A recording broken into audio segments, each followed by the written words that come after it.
This year didn't have a single obvious focus of my art and career, and for most of the year, that actually felt fine.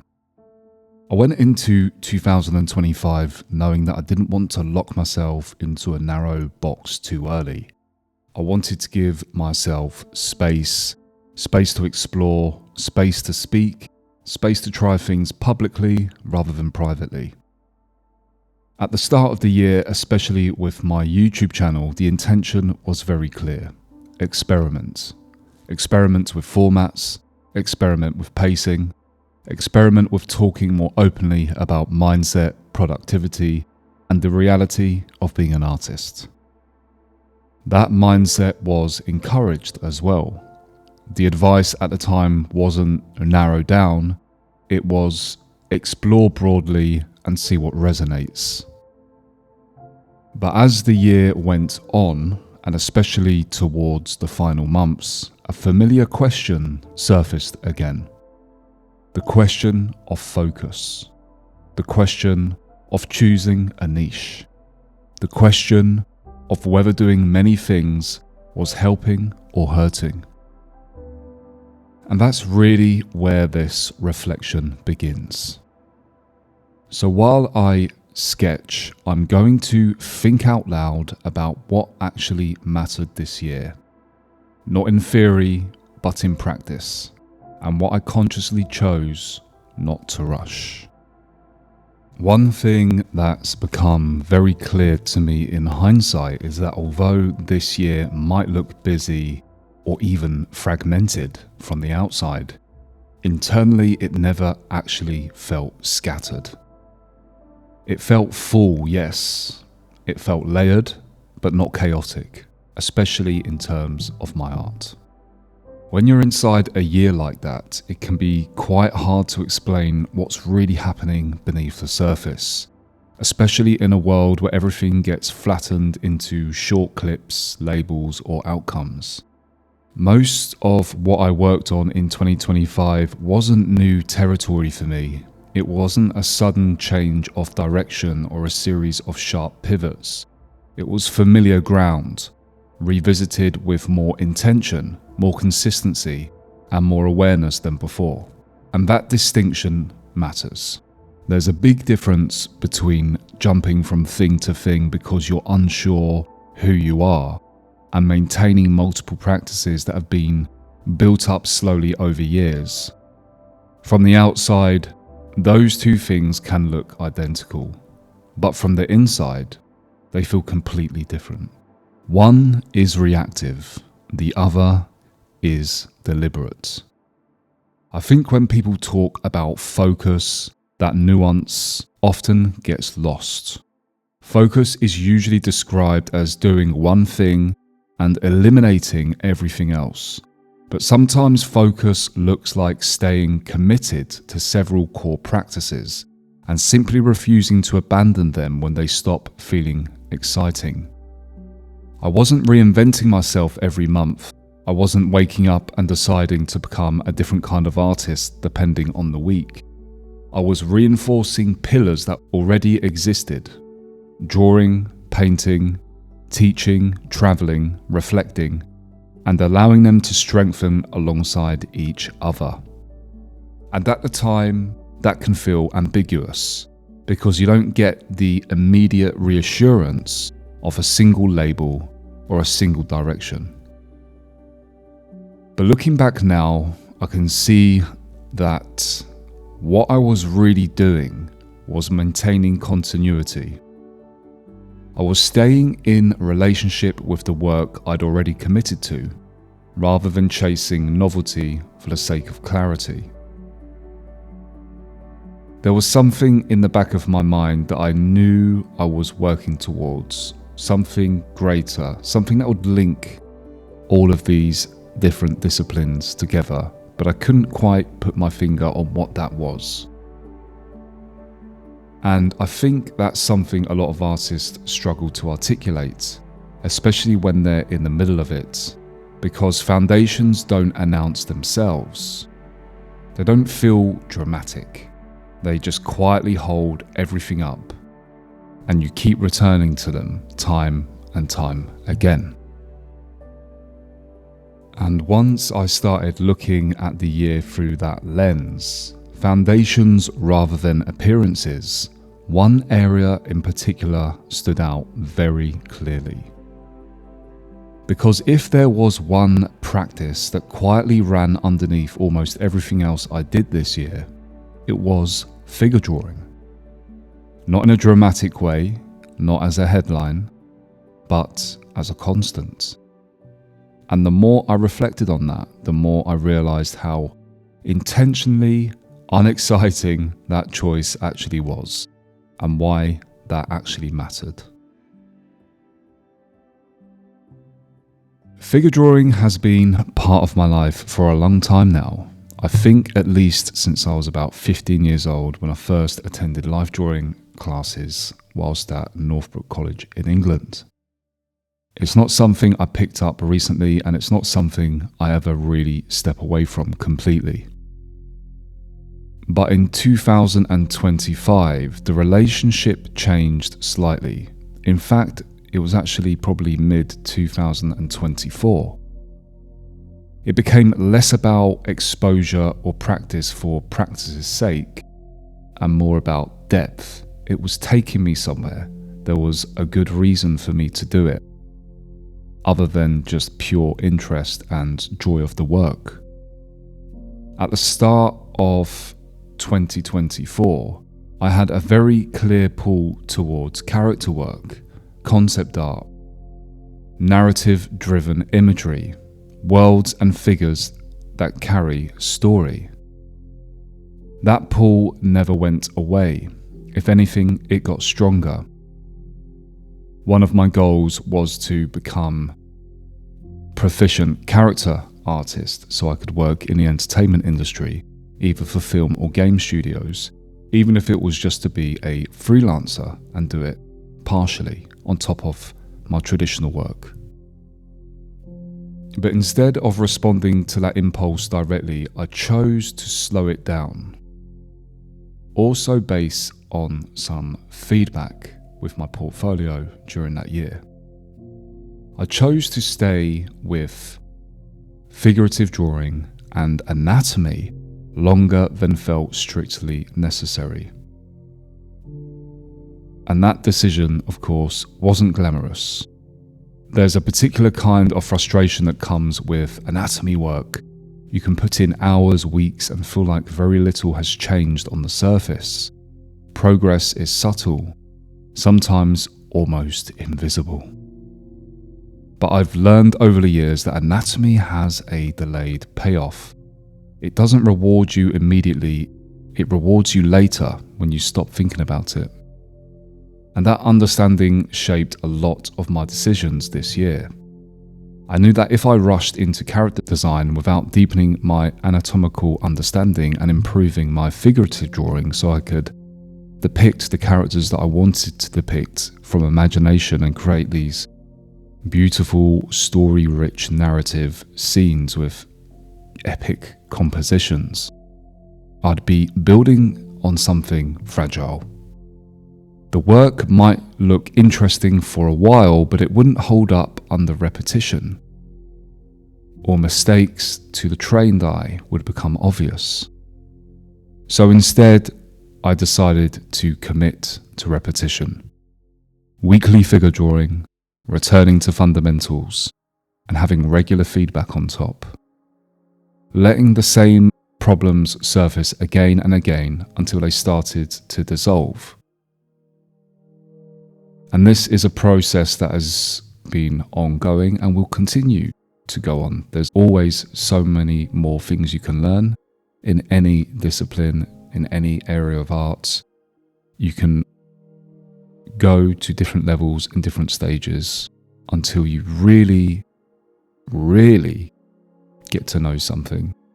And then, even then, you can take it to another level where you begin to make the figure your own in a way and direct it as you please. That kind of work doesn't announce itself. It doesn't make for dramatic before and after moments, but it changes how you see. And once that shift happens, everything downstream improves.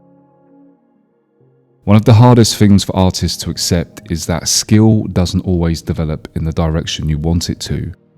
Sometimes it develops in the direction you need, even if that delays the work you're excited about. And that's how anatomy felt this year. It wasn't an expression of my ideas, it was preparation for them. I don't see that as putting character work on hold. I see it as creating the conditions for it to actually work when it arrives. And I'm very aware that this kind of decision is uncomfortable in a culture that values output, clarity and speed, but I've reached the point where I trust sequencing more than urgency. Some things benefit from being delayed, some things collapse if they're rushed. And for me, figure drawing and anatomy sit firmly in that category. I've been there before, I had my skill to a certain level, but there was still a lot further for me to go, especially if I was to become a professional artist, figurative artist and character artist. When I look ahead to 2026, I don't feel like I'm starting something new. I feel like I'm stepping into something that's been quietly forming for a long time. And that's only possible because of the patience I allowed myself here. And while a lot of this year was about quiet preparation, about strengthening skills that would only show their value later, there was another side to the work that brought everything back into the present. Because alongside all of that internal development, there were real commitments, real expectations, and real responsibility. And that's where commissions played such an important role. Working on commissions does something very specific to your mindset as an artist. It changes the relationship you have with time, with decision making, and with standards.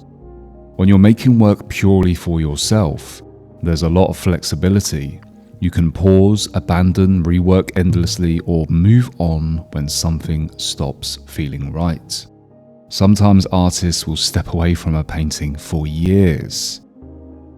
But when you're working for a client, you can't do that. Commissions don't allow that kind of looseness. They ask something of you. There's another person involved, another set of expectations, a responsibility to follow through, not just creatively, but professionally. And this year, returning more fully to traditional commissions, especially drawing and oil painting, and in watercolor and gouache, grounded everything else I was doing. It anchored the work in reality. Having a client waiting for a finished piece changes how you show up in the studio. You make clearer decisions, you commit sooner, you stop hiding behind endless possibility. And there's something very healthy about that. Commissions force you to finish things properly. They require you to see a piece all the way through, from uncertainty to structure to resolution. And that process, repeated enough times, builds confidence in a way that personal projects often don't. This year reminded me that craft still matters deeply, that the fundamentals of drawing, painting, and composition aren't optional. They're what everything else rests on. Working traditionally also kept me physically connected to the work. The resistance of the surface, the pace of oil paint, the need for patience is a very different rhythm to digital work, and I find that it steadies me. There's also an honesty to commissions that I value more and more as time goes on. You can't over-theorize your way through them. You have to solve real problems in real time with the skills you actually have. And that clarity was grounding. In a year where I was experimenting, traveling, speaking more openly, and building new things, commissions acted like an anchor point that reminded me who I am when everything else gets stripped back. I'm someone who values craftsmanship, someone who respects process, someone who takes responsibility for seeing work through, and that matters not just financially but creatively. Because when you know you can deliver, when you trust yourself to finish, it gives you a very different relationship to experimentation. You're no longer experimenting out of uncertainty. You're experimenting from a place of stability. And that distinction changes everything. And once that sense of grounding was in place, once I knew I could rely on my craft and my ability to finish work, it gave me permission to move again. Not away from the work, but through it. And travel became a very natural extension of that. Travel has always played an important role in my creative life, but in 2025 it felt slightly different. It wasn't about escape, it wasn't about taking a break from the work, it wasn't about staying responsive. Taking my watercolour and gouache paints with me to different countries meant that I had to meet places as they were, not as I imagined them to be. When you paint outdoors, you don't control the conditions. The light changes, the weather shifts, people pass through the frame. And that lack of control is important. It pulls you out of perfectionism and into presence. You stop asking whether something is good or bad, and you start asking whether it's honest. That mindset fed back into everything else I was doing. Plein air painting reminded me that speed isn't always the enemy, hesitation is. That sometimes the best decisions are the ones you commit to quickly, then stand behind. There's also a humility that comes with working in unfamiliar places. You're a visitor and you're responding to what is in front of you. And I think that's a healthy counterbalance to studio work, where it's easy to become overly inward-looking. Filming those travels added another layer. It wasn't only about finished paintings, it was also about sharing process, atmosphere, and decision-making in real time. I wanted people watching to feel like they were there, not just seeing the result, but experiencing the uncertainty and adjustment that comes with working on location. And there are many more videos actually from 2025 regarding my travel and plein air painting to come. In that sense, travel didn't pull me away from my practice. I think it sharpened it. It kept me adaptable. It kept me curious. It kept the work alive. And sharing those experiences naturally fed into another area that evolved quite a lot this year: how I show up publicly. Not just visually, but verbally. At the start of the year, I made a conscious decision to speak more on my YouTube channel and show more of my face. To not just show finished work or time lapses, but to let people hear how I think and see me on camera. That was a little bit uncomfortable at first. Even though I had a little bit of history of doing it before, I never really did it too much or too often. Talking while working can expose quite a bit of uncertainty. It can expose half-formed thoughts. It removes the safety of any polish.